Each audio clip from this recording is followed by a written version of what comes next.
मैं एक और वीडियो में आपका हार्दिक स्वागत करता हूं। आज के वीडियो में बात करते हैं कि पढ़ाई के दौरान ध्यान कैसे केंद्रित रखा जाए।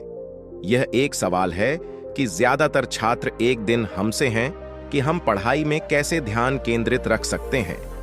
मैं आसानी से विचलित हो रहा हूं। आज जब मेरा मन इधर उधर भटक रहा होता है तो मैं अपना मन पढ़ाई में कैसे केंद्रित कर सकता हूं। सबसे पहले मैं आपसे एक सवाल पूछता हूं कि क्या आप अपना पसंदीदा गाना सुनते समय विचलित हो जाते हैं? क्या आप अपनी पसंदीदा फिल्म देखते समय आसानी से विचलित हो जाते हैं? जब भी आप कुछ ऐसा कर रहे होते हैं जो आपको सबसे अधिक पसंद है और जिस पर आपका जुनून होता है, तो क्या आप विचलित हो जाते हैं? नहीं, आप नहीं करते। आप उसमें अच्छी तरह से एकाग्र होते हैं। तो इस ध्यान केंद्रित करने की शक्ति के जुनून के पीछे पहला रहस्य क्या है? जब भी आप कुछ पसंद करते हैं तो आपका मन एकाग्र हो जाता है।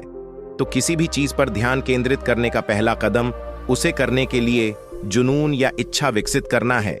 इसीलिए वे कहते हैं कि जो आपको पसंद है वह करो, या जो आप करते हैं वह पसंद है।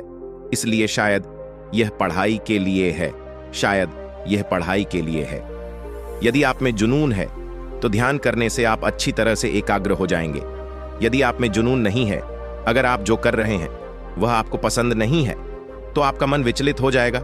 इसलिए पहला कदम इसके प्रति जुनून पैदा करना है। इसलिए दूसरा कदम फोकस बनाने का अर्थ है छोटी छोटी उपलब्धियों से खुश रहना। जैसे कि जब भी आप पढ़ाई करते हैं, जब भी आप ध्यान करते हैं, तो आपके पास फोकस का थोड़ा समय होता है। हो सकता है कि आप 10 सेकंड या शायद 15 सेकंड, शायद 30 सेकंड, शायद 1 मिनट के लिए ध्यान केंद्रित कर सकें। करने के लिए आपको इस बात से खुश रहना होगा कि हमारे साथ जो चीज है वह यह है कि हम अपने जीवन में कई बड़ी चीजों की उम्मीद कर रहे हैं, लेकिन हम अपने जीवन में छोटी चीजों से खुश नहीं हैं। इसलिए जब भी आप ध्यान केंद्रित करें तो आपको क्या करना है? शायद 10 के लिए सेकंड कहते हैं कि मैं इससे खुश हूं कि इसकी सही प्रशंसा करें। इसके बिना आप ध्यान केंद्रित नहीं कर सकते। इसलिए अपनी छोटी छोटी उपलब्धियों की प्रशंसा करें। यही एक चीज है जो आपको करनी है। और अगली चीज यह है कि आपको अपना ध्यान भटकाना कम करना है। ध्यान दें कि आप किस चीज से विचलित हुए हैं। हो सकता है कि सोशल मीडिया हो सकता है कि आपका मोबाइल फोन कुछ ऐसा हो जिसे आप सही समझते हो। इसलिए आपको क्या करना है? उन विकर्षणों को कम करें, उन विकर्षणों से दूर रहें, अध्ययन करना शुरू करें। यदि आपका फोन आपका ध्यान भटका रहा है तो आपको क्या करना है? उसे कुछ समय के लिए दूर रखें। अभी कुछ ही देर में जब भी आप कम करते हैं या जब भी आप विकर्षणों से दूर रहते हैं तो आपका मन अच्छी तरह से केंद्रित हो जाता है। ये एक और चीज है जो हम अपने दिमाग में फोकस पैदा करने के लिए कर सकते हैं। और यह भी याद रखें कि ध्यान केंद्रित करने की शक्ति कोई कार्य नहीं है, यह एक अभ्यास है। आदत तो हमें क्या करना है? हमें इस ध्यान केंद्रित करने की शक्ति को बार बार अभ्यास करना है। ये सारी एकाग्रता कैसे करें? जब भी आप पढ़ रहे हो तो आप ध्यान दें कि आपका दिमाग यहां और वहां प्रतिपादन कर रहा है।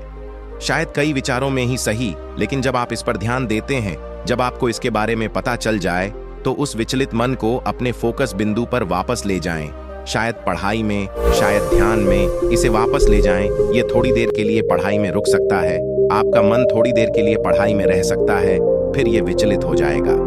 फिर से ये हमारे दिमाग की प्रकृति है। इसलिए आपको इसे दोबारा क्या करना है? इसे वापस कैसे लें? और जब इसका ध्यान भटक जाए तो पढ़ाई शुरू करें। इसे वापस पढ़ाई की ओर ले जाएं। और जब आप इसे बार बार करते हैं तो पढ़ते रहें। क्या होता है? यह आदत की इस शक्ति का निर्माण करता है। तब आप अपनी पढ़ाई में ध्यान केंद्रित करने की शक्ति पैदा कर सकते हैं। इसलिए ये छोटी चीजें हैं जिनका हम अधिक ध्यान केंद्रित करने के लिए अभ्यास कर सकते हैं। और साथ ही पढ़ाई से पहले, कुछ भी ऐसा करने से पहले जिसके लिए आपके पूर्वानुमान की आवश्यकता हो, बस थोड़ी देर ध्यान करें। बस अपनी आंखें बंद करें और अपने सांस लेने के तरीके से लेकर अपनी सांस लेने और छोड़ने वाली सांस पर ध्यान केंद्रित करें। ठीक उसी समय जब आप अपने दिमाग को उस पर केंद्रित करते हैं, तो क्या हम वह संदेश दे सकते हैं या हम अपने दिमाग को वह संकेत दे सकते हैं? और अब आपको एकाग्र होना चाहिए, आपको होना चाहिए। ध्यान केंद्रित करें। इसलिए जब आप इन चीजों का अभ्यास करेंगे तो धीरे धीरे आपका दिमाग केंद्रित होने का आदी हो जाएगा। इसलिए इन छोटे अभ्यासों का अभ्यास करें और अपने जीवन को बेहतर बनाएं।